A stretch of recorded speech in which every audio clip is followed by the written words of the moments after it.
according to the World Health Organization, as of 2019, 538 million people worldwide are living with osteoarthritis. That's a 113% increase from 1990. I guess it can be one of the downsides to getting to be around longer, is you're around long enough to have some of these issues. But now there is new relief available that wasn't available even 5 years ago.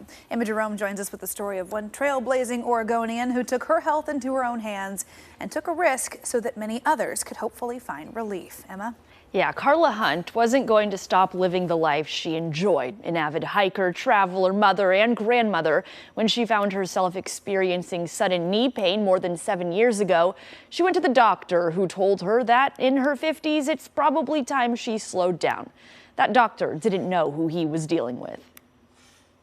I grew up enjoying the outdoors, camping, hiking. In my 50s, though, I discovered kind of a more focused adventure lifestyle where I started doing some pretty serious hiking. Carla Hunt found her joy again in her 50s. It's kind of the thing that speaks to my spirit and renews my life. And I'm just really grateful for the beautiful Pacific Northwest, especially. And then 7 years ago, seemingly random, life, as it tends to do, threw her a curveball. One day just was walking through a parking lot, took a turn, felt my knee just really painful. To her, she just tweaked it, thought maybe ice it and wait a day. It didn't get better. I tried injections, I tried physical therapy, I went to orthopedic doctors here locally, and was basically just told, you know, you're in your 50s, you need to understand that this is the life that you have.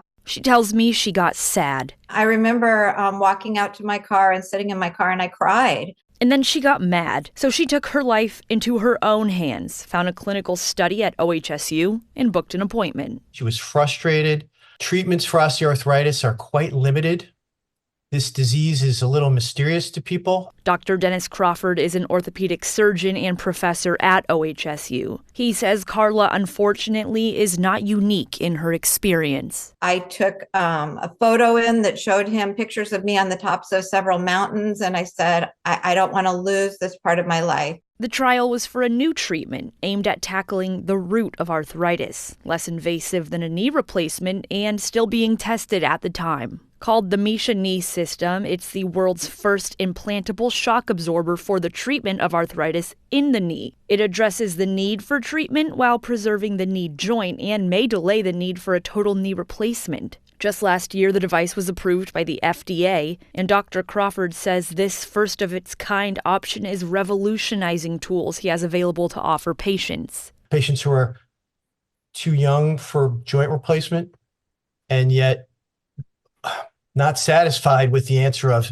well, if it hurts, don't do it. Wear happens with time, and that manifests as pressure in the way of arthritis. It also decreases your capacity to do healthy things like hike, something so important to Carla, avoidant behavior being a symptom of the disease. When we hear these stories like Carla's or others, I can't work, I can't play, I can't go blow off steam with the gang playing basketball after work, you know, that is a real health issue because it leads to other issues. So Carla and Dr. Crawford meet, and in one day her life changed again, this time for the better. I think I had some painkiller maybe for the first couple of days, but within 6 weeks I was climbing mountains in Scotland. And 7 years later, I am still out there active and hiking and backpacking and playing with my grandkids. And it's just been life-changing for me, and I'm so grateful. She says it's so important to keep advocating for yourself, especially as a woman and especially as you get older. I've walked into REI and they've asked if I was buying something for one of my kids. You know, when I tell people that in my 50s I summited Mount Whitney,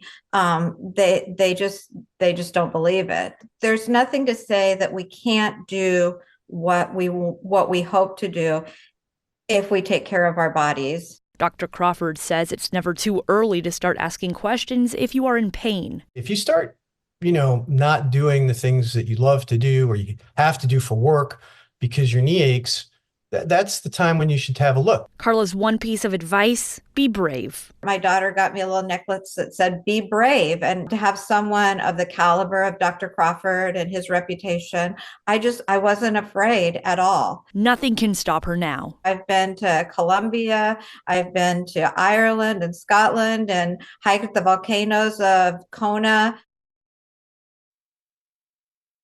All right. Get it, Carla. Yeah. That's great. Seriously, she found it in her 50s, this new joy, and has now done these things that are far more, adventurous and hard on the body than I've ever done. Yeah. And to avoid a total knee replacement, that's a big deal. I have some family members who've gone through knee replacement surgery, and it doesn't fix everything. Right. In some cases, it can cause new problems. Exactly. Dr. Crawford's saying this is the first of its kind treatment, and it has revolutionized how he's able to care for his patients. So just approved last year. I think it's going to probably offer many, many people relief. Well, and you talk about the advocating side of it. I mean, she sat there in the doctor's office and said, this is not going to be how I live my life. Yeah. And that's pretty cool. But she did have to go pretty far out of her way to find something new and innovative to do it. So hopefully this gets the message out there. Yeah, difficult that she still had to do that, but it's just a reminder, you have to be your best advocate to live the life that you want. So, it was great talking to them, and yeah, Carla is just